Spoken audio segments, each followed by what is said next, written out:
ছেলে, যেসব ছেলেকে বিয়ে করলে নারীরা ধ্বংস হয়ে যাবে, একজন সভ্য সমাজের, ভদ্র সমাজের, শিক্ষিত, গুণী, ভদ্র, নম্র, ইমানদার, দিনদার নারী, দিনদার মেয়ে,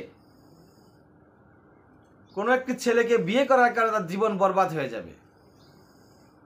সেই ছেলেগুলা কারা? কোন ছেলেকে বিয়ে করলে নারীরা বরবাদ হয়ে যাবে? সেই ছেলেদেরকে, সেই কয়েকটি ছেলের সম্পর্কে আলোচনা করব। নাম্বার 1, 1 নাম্বার, নামাজ। 1 নম্বর হচ্ছে নামাজ। যে ছেলে নামাজ পড়ে না, যেই ছেলে নামাজ পড়ে না, ওই ছেলেকে, এই একটাই কারণ, নামাজ। এই নামাজের কারণে, একটি কাজ না করার কারণে তাকে আর অনেকগুলো কাজের সাথে সে জড়িয়ে পড়ে। যে নামাজ পড়বে না সে মাদকাসক্ত ও বাজে অভ্যাসে জড়িয়ে পড়তে পারে। পড়বে যে তা না, পড়তে পারে, সম্ভাবনা আছে। এবং রাগী ও দুর্ব্যবহার করতে পারে সে। তার মাথায় তার সবসময় রাগ কাজ করবে, দুর্ব্যবহার, মানুষের সাথে খারাপ আচরণ করবে, ভালো আচরণ করবে না। দায়িত্ব জ্ঞানহীন এবং অলস হয়ে যাবে। তার ভিতরে দায়িত্ববোধ বলে কিছু থাকবে না, অলসতা কাজ করবে। এবং প্রতারক ও মিথ্যা কথা বলবে, সে প্রতারণা করবে, মিথ্যা কথা বলবে। পর নারীতে আসক্ত হবে। আর এই পরনারীতে আসক্ত ব্যক্তি, মিথ্যা কথা বলা ব্যক্তি, তারপর হচ্ছে আপনার দায়িত্ব জ্ঞানহীন ব্যক্তি, রাগী ব্যক্তি এবং হচ্ছে মাদকাসক্ত ব্যক্তি, এই ব্যক্তিগুলোকে যদি কোনো নারী বিয়ে করে তাহলে ধ্বংস হয়ে যাবে, সে বরবাদ হয়ে যাবে, তা বাতিল হয়ে যাবে, তার সমস্ত লাইফটাই অচল হয়ে যাবে। আর এই সবগুলা জিনিস থেকে বাঁচানোর একটাই ক্ষমতা রাখে, সেটা হচ্ছে নামাজ। যদি আপনারা নামাজ পড়তে পারেন নিয়মিত, তাহলে আপনাদের ভিতরে এই ধরনের কাজ করবে না।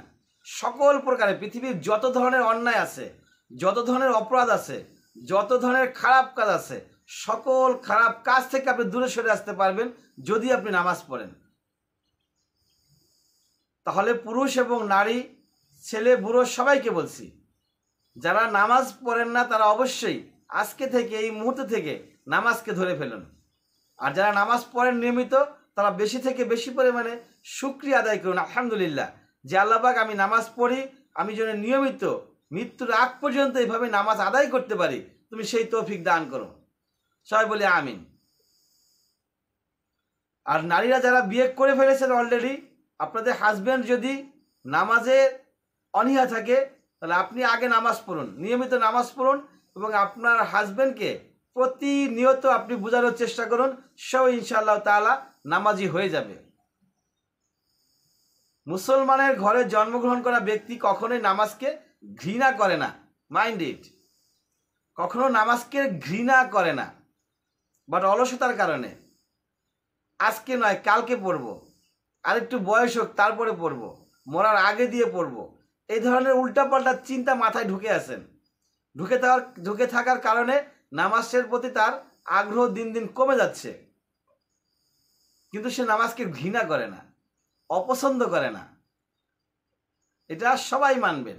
কোনো মুসলমান, পৃথিবীতে একজন মুসলমান খুঁজে পাবেন না যে নামাজকে ঘৃণা করে অথবা নামাজকে অপছন্দ করে।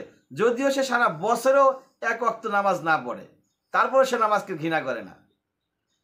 তাই বলছি, যদি আপনি কোনো মুসলমানকে একটু হালকাভাবে বুঝাইতে পারেন নামাজের জন্য, একটু হালকা তাকে জ্ঞান দিতে পারেন নামাজের জন্য, দু একটা হাদিস টুকটাক বুঝাইতে পারেন, তাহলে ইনশাআল্লাহ তাআলা সে নামাজি হয়ে যাবে।